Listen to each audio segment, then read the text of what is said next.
Ассалаумағалейкум әлеумет, эфирде хабар арнасының қорытынды жаңалықтары, студияда Зейін Әліпбек. Елімізге мемлекеттік басқарудың жаңа үлгісі керек. Ол үшін жаңаша форматта ойлайтын, өмірге көзқарасы мүлдем бөлек жастар қажет. Президенттік кадрлық резервтің негізгі мақсаты да сол. Айтып айтпай не керек, билікте тамыр таныстық әлі де бар. Онымен күресу керек деді Қасым-Жомарт Тоқаев бүгін жастармен кездесуінде. Ол сондай-ақ жаңа қызметке тағайындалса, командасымен бірге ауысатын лауазымды шенеуніктердің әрекетін тағы бір сынға алды. Мәселе қайтсе шешілмек. Шынар Асанқызы тақырыпты толықтырады.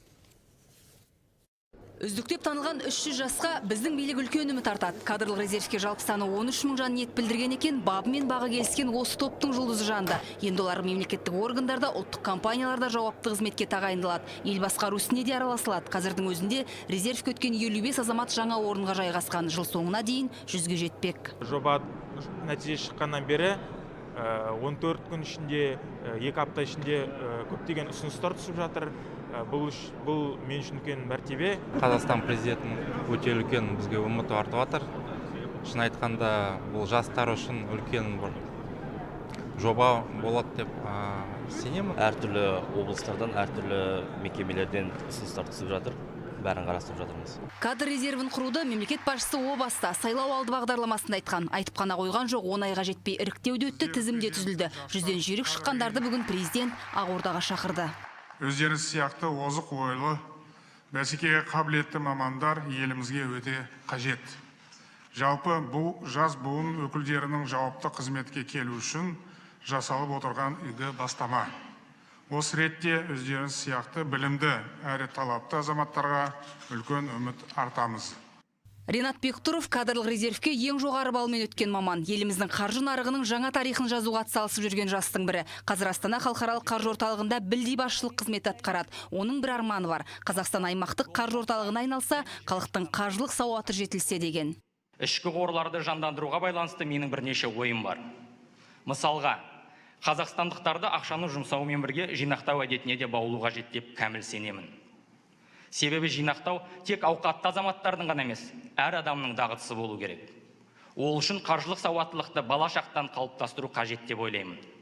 Тілектесте адам мен адамды теңестіретін білім екендігін жақсы білет. Қырдың қара баласы бүгінде қаржы саласының қыр-сырын бес саусақтай меңгерген. Күні кешеге дейін қазаққа беймәлім болып келген блокчейн технологиясын зерттеп жүр. Блокчейн технологиялар тек криптовалюта саласында ғана емес, денсаулық сақтау, ауыл шаруашылығы, логистика және тағы да басқа салаларды дамытуда зор септігін тигізе алады. Мысалы, мемлекеттік қаржы жүйесінде тиімді қадағалау мен транзакциялық шығындарды азайтуға мүмкіндік алып келеді. Соның арқасында көлеңкелі экономика мен жемқорлықты түбірімен жоюға болады. Тілектес, еліміздің болашағы заманауи технологиялармен тығыз байланысты. Бұл белгілі нәрсе, сондықтан саған үміт артамыз, табыс тілеймін соған. Біздің қоғам басқарудың жаңа моделіне мұқтаж. Сол жаңалықты президент кадр резервіндегі жас буыннан күтіп отыр. Әйтпесе қазір тамыр таныстың көмегімен қызметте көтерілуді, командасымен үдере көшіп жүруді кез келген министр мен әкім қалыпты санайтын күйге жеттік. Президент мұндай жүйені сынау керек деді. Всем очевидно, что кадровый состав Іс жүзінде министр не әкім ауса кадрлық құрамда міндетті түрде айтарлықтай өзгереді. Меритократия принциптері әрдайым сақтала бермейді. Әлі күнге дейін тамыр таныс арқылы қызметте өсу және қамқорлық жасау деректері бар. Бұл рас, біз бәрін білеміз.